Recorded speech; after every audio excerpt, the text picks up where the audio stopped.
আসসালামু আলাইকুম। কেমন আছেন সবাই? আশা করছি আল্লাহর অশেষ রহমতে সবাই ভালো আছেন। আলহামদুলিল্লাহ আমরাও ভালো আছি। মম লাইফ সাদিয়া চ্যানেলে আপনাদের সবাইকে স্বাগতম। আমি সাদিয়া ব্রাহ্মণবাড়িয়া থেকে বলছি।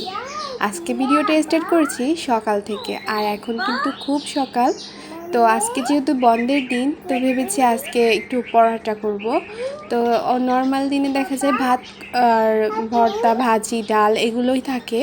তো বাচ্চারা আর কি বেশ কিছুদিন ধরেই বলছিল যে রুটি পরোটা খাবে। তো আজকে ভেবেছি যে পরোটা করব আর হোটেল স্টাইলে ডাল রান্না করব। তো সেজন্য আটাটাকে ভালো করে মেখে নিচ্ছি। তো এখানে আমি তেল, লবণ আর চিনি দিয়ে ভালো করে আটাটাকে হাত দিয়ে ঘষে ঘষে মাখিয়ে নিয়ে তারপর হচ্ছে কুসুম গরম পানি দিয়ে এই যে ডোটা রেডি করেছি। আর ডোটা অনেক শক্ত হবে না, আবার অনেক বেশি নরম হবে না, সেভাবে মাখিয়ে রেখে দিয়েছি। আধা ঘন্টার জন্য রেস্টে রাখবো। তো ওটা অবশ্যই ঢেকে রাখতে হবে। আর এদিকে আমি হচ্ছে বুট ভিজিয়ে রেখেছিলাম রাত্রে, এটা দিয়ে আসলে চটপটি করা হয়। তো ওই বুটটাকে আমি রাত্রে ভিজিয়ে রেখে এখন হচ্ছে সকালবেলা সব ধরনের মশলা মাখিয়ে এখন হচ্ছে আমি প্রেসার কুকারে বাসি দিয়ে নিব।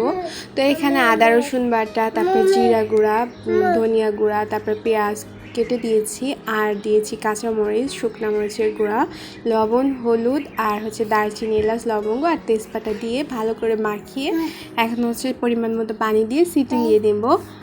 তো এই তো এখন চলে এসেছি পরোটা বানানোর জন্য। আজ বাচ্চাদের ছুটি হলেও বাচ্চাদের বাবার কিন্তু ছুটি হয়নি। তো আমার এই জন্য দ্রুতই সব কাজ সারতে হচ্ছিল, যেহেতু সে 7:30টার ভিতরে খাবার খাবে। তো সেজন্য আমি হচ্ছে ভিডিওটা তেমন করে করতে পারিনি, অফ ক্যামেরায় ম্যাক্সিমাম জিনিসগুলো করে নিয়েছি।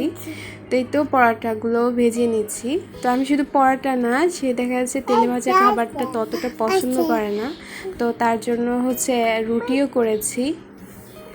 তো এই যে পরোটাগুলোকে ভেজে নিচ্ছি, আর একটু তেল বেশি করে দিয়ে তারপর পরোটা ভেজে নিচ্ছি। আর এইভাবে পরোটা ভেজে খেতে কিন্তু বেশ মজার হয়ে থাকে, বিশেষ করে গরম গরম অবস্থায় তো যে কোনো খাবারই ভালো লাগে। আর এটা কিন্তু ঠান্ডা হলেও এরকম নরম আর সফট থাকবে, আর উপরটা হবে ক্রিস্পি।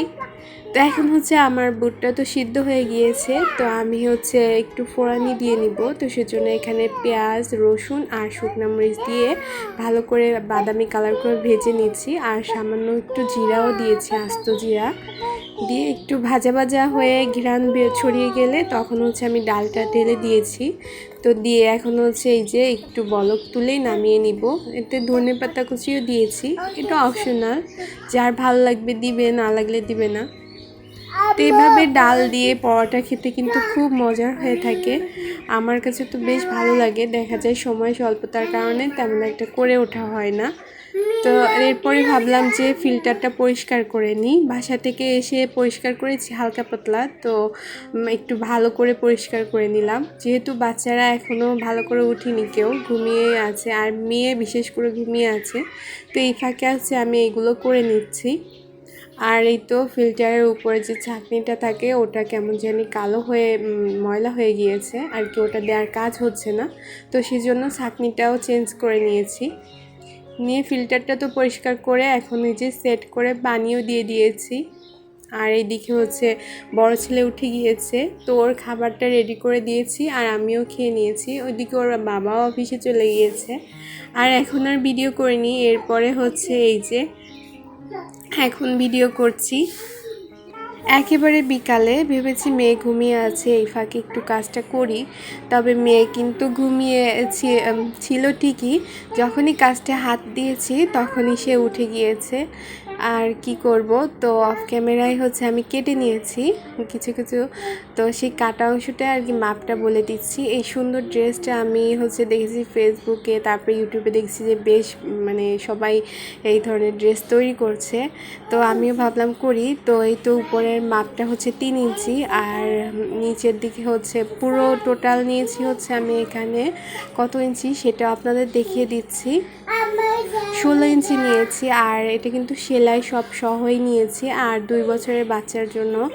আর উপরে হচ্ছে ফিতা থাকবে, তো ফিতার মাপটা নিয়েছি হচ্ছে আমি 7 ইঞ্চি, অর্থাৎ 3.5 করে থাকবে। তো 3.5 আর 16 ইঞ্চির সাথে যোগ করে দেখবেন কতটুকু লম্বা হচ্ছে। আর হচ্ছে এই তো হাতাটা আমি হচ্ছে ডাবল দিইনি, এক পার্ট করেই দিয়েছি। তো একটু রাউন্ড করেই সেলাই করে মানে কেটে নিয়েছি। আর সেলাই করলে ঘুরে আর কি কুচি কুচি আসবে। তো এই কাপড়ের হাতার যে কুচির কাপড়গুলো হয়ে থাকে সেটা তো আমরা জানি যে ডাবল নিতে হয়। যেহেতু আমি এটা 7 নিয়েছি, তো সেজন্য হচ্ছে আমি এইদিকে হাতার কাপড়টা ডাবলের থেকে একটু বেশিই নিয়েছি। আর এই তো হাতার যে ফিতা থাকবে সেটা চওড়া নিয়েছি হচ্ছে 3 ইঞ্চি, একটু মোটা থাকবে সেজন্য। তো আমি এই যে সেলাই করেও নিয়ে এসেছি। আর এই যে উপরের অংশটা আর মাঝখানে একটা আর কি সেলাই দিয়েছি। আর আমি হচ্ছে চিকন যে ইলাস্টিক কিনতে পাওয়া যায় ওইটাই ব্যবহার করব, যাতে বুকে অতটা চাপ না লাগে। দেখা যায় অনেক সময় টাইট করে ইলাস্টিক দিলে বাচ্চাদের বুকে ব্যথা লাগতে পারে। সেটা আমার আর কি চিন্তাধারা থেকেই করেছি যে যেটা দিতেই পারে।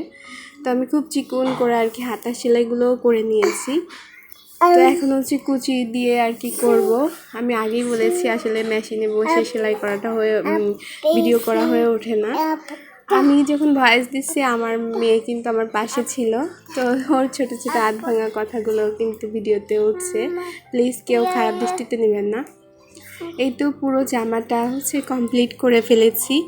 আর এই যে কমপ্লিট করার পরে আর কি কেমন দেখতে লাগছে সেটা আপনাদের সঙ্গে শেয়ার করলাম। আর আমি যথাসম্ভব চেষ্টা করেছি খুব চিকন করে করে সব সেলাইগুলো দিতে, এতে করে দেখা যাবে কি পিকো করার মতো দেখা যাবে আর ড্রেসটাও বেশ মেলে মেলে থাকবে। তো এই যে আমার মেয়ে তো দেখে ভীষণ খুশি। আর বাচ্চা মানুষ তো কিছু তৈরি করলেই চায় হচ্ছে পড়তে।